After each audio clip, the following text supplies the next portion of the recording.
Di era disrupsi, era di mana segala sesuatu bisa terjadi secara random, baik yang positif, negatif, bisa menjadi viral hanya dalam hitungan detik. Oleh karena itu, setidaknya dalam menghadapi era ini, kita harus terus menjadi manusia pembelajar.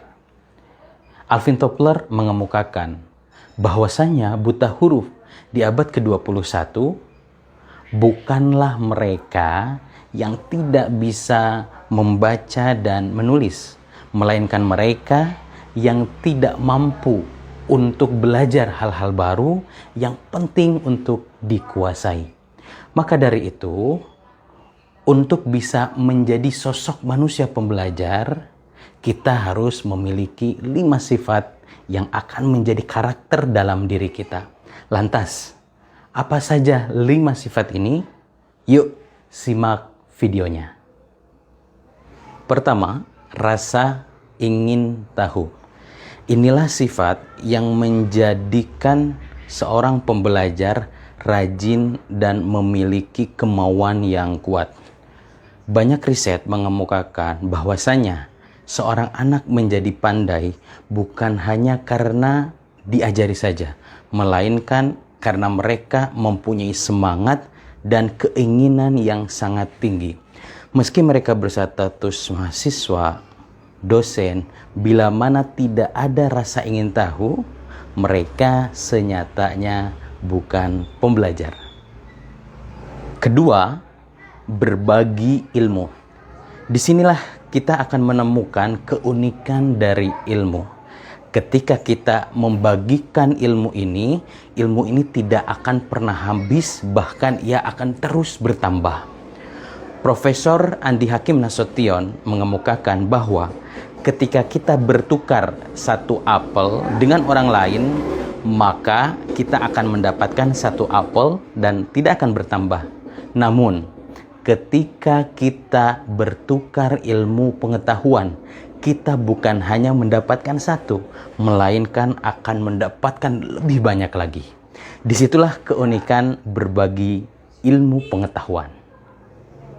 Ketiga, memperluas ilmu.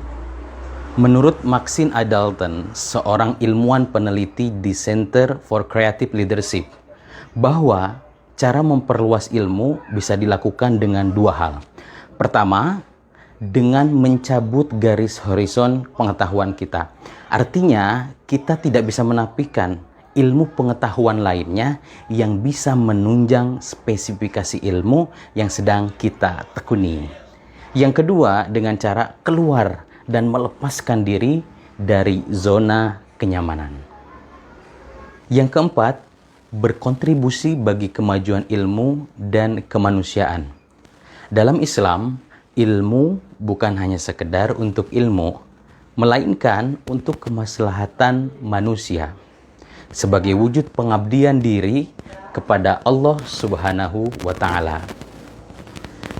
Pada wahyu pertama yang diturunkan kepada Nabi Muhammad SAW, yaitu perintah Iqra, yang mana dalam wujud sosialnya bisa direalisasikan melalui penelitian, riset, ataupun pengembangan ilmu, haruslah dalam kerangka biismi rabbik, dengan nama Tuhanmu.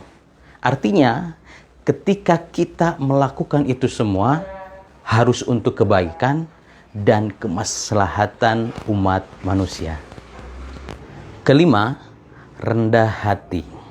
Meskipun sudah berpengetahuan luas dan memberikan kontribusi besar bagi kemajuan ilmu, sejatinya seorang pembelajar itu tidak akan arogan dan besar kepala.